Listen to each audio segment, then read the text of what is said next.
Bonjour à tous, c'est Jean-Luc Haut sur sa chaîne YouTube. Aujourd'hui, nous allons parler du BRF Jacques Strauss-Kopff.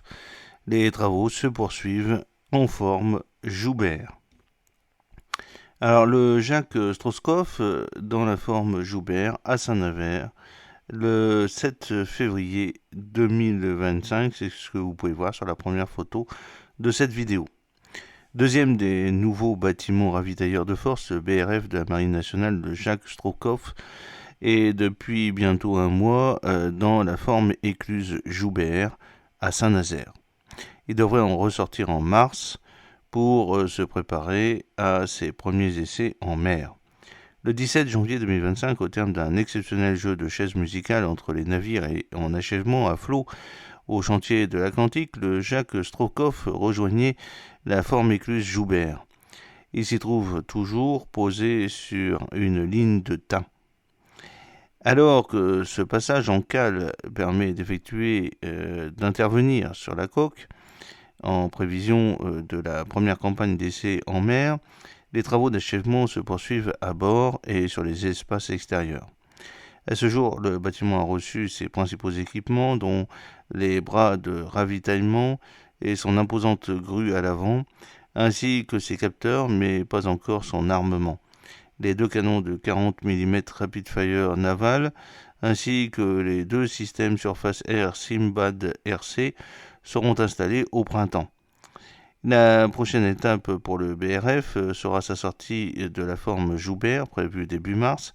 Il rejoindra alors le quai de la prise d'eau, où s'était déroulée la première phase de son armement à flot, suite à sa mise à l'eau en août dernier. Les premiers essais en mer devraient quant à eux intervenir d'ici le mois d'avril, et après quelques sorties au large de Saint-Nazaire, le Jacques Strauss-Kopff doit rallier Toulon au mois de juillet en vue d'une livraison à la Marine nationale d'ici la fin de l'année. Le Jacques Strauss-Kopff dans la forme Joubert à Saint-Nazaire, le vendredi 7 février 2025, c'est les photos que vous pouvez voir ensuite sur cette vidéo.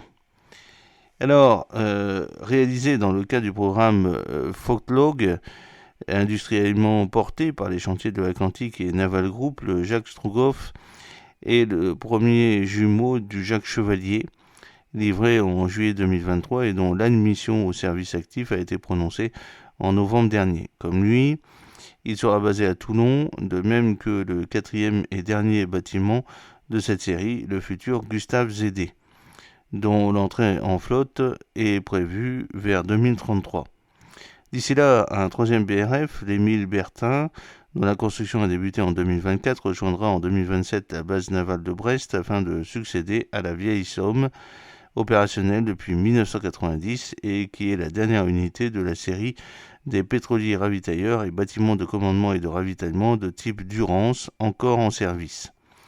Long de 194 mètres pour une largeur de 27,6 mètres et un déplacement de 31 000 tonnes à pleine charge, ces bâtiments ont été conçus pour assurer le soutien logistique des unités de combat de la Marine nationale, leur dimensionnement étant calé sur les besoins du groupe aéronaval articulé aujourd'hui autour du porte-avions Charles de Gaulle, puis à partir de 2038 sur le porte-avions de nouvelle génération, le Pang.